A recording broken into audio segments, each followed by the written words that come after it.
சீரகம் 1/4 டீஸ்பூன், கடுகு 1/4 டீஸ்பூன், உளுத்தம்பருப்பு 1/4 டீஸ்பூன், எண்ணெய் 2 டேபிள் ஸ்பூன், கருவேப்பிலை தேவையான அளவு, மல்லித்தழை தேவையான அளவு, உப்பு தேவையான அளவு, புளி சிறிதளவு, பச்சை மிளகாய் 2, சிவப்பு மிளகாய் 2, தக்காளி 2, சின்ன வெங்காயம் 100 கிராம், 10 பல் பூண்டு.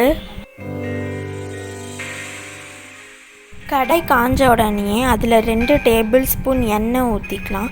எண்ணெய் காஞ்ச உடனே அதில் 100 கிராம் சின்ன வெங்காயம் 10 பல் பூண்டு சேர்த்து நல்லா வணக்கிக்கலாம்.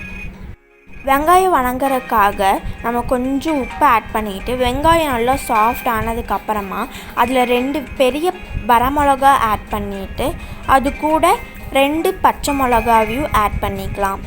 ஸோ இது கூட ஒரு சின்ன துண்டு புளி ஆட் பண்ணிக்கலாம். ஆட் பண்ணதுக்கப்புறமா நம்ம அறுத்து வச்சுருக்க 2 பெரிய தக்காளியும் ஆட் பண்ணிக்கலாம். தக்காளி சாஃப்ட் ஆகிற வரையும் வணக்கிக்கலாம். தக்காளி சாஃப்ட் ஆனதுக்கப்புறமா அது கூட இந்த மாதிரி சாஃப்ட் ஆகணும். அது கூட கொஞ்சம் கருவேப்பந்தழையும் கொஞ்சம் மல்லித்தழையும் ஆட் பண்ணிக்கலாம். மல்லித்தழையும் ஆட் பண்ணிவிட்டு நம்ம நல்லா மிக்ஸ் பண்ணி விட்டுட்டு இதுக்கு தேவையான அளவு உப்பையும் சேர்த்துட்டு நல்லா ஒரு மிக்ஸ் பண்ணிவிட்டு உப்பு கரைஞ்சதுக்கப்புறமா நம்ம கடாயை மாற்றிட்டு ஆற விட்டுருங்க. ஆறினதுக்கப்புறமா மிக்ஸி ஜாரில் போட்டு அரைச்சிக்கலாம். மாதிரி நல்லா ஃபைன் பேஸ்ட்டாக அரைச்சிக்கணும்.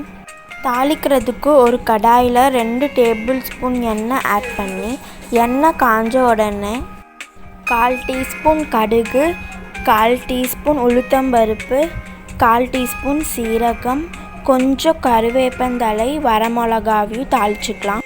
அதுக்கப்புறமா நம்ம தாளித்து வச்சதை நம்ம அரைச்சி வச்சது கூட ஆட் பண்ணிட்டா புளிச்சட்னி ரெடி ஆயிரும். புளிச்சட்னி ரெடி ஆயிடுச்சு. இந்த வீடியோ உங்களுக்கு பிடிச்சிருந்தால் லைக் பண்ணுங்கள். வீட்டில் செஞ்சு பார்த்து எப்படி இருக்குன்னு கமெண்டில் சொல்லுங்கள். ஃப்யூச்சர் வீடியோஸ் வேணால் சப்ஸ்கிரைப் பண்ணி பக்கத்தில் இருக்க பெல் ஐக்கான் கிளிக் பண்ணிக்கோங்க.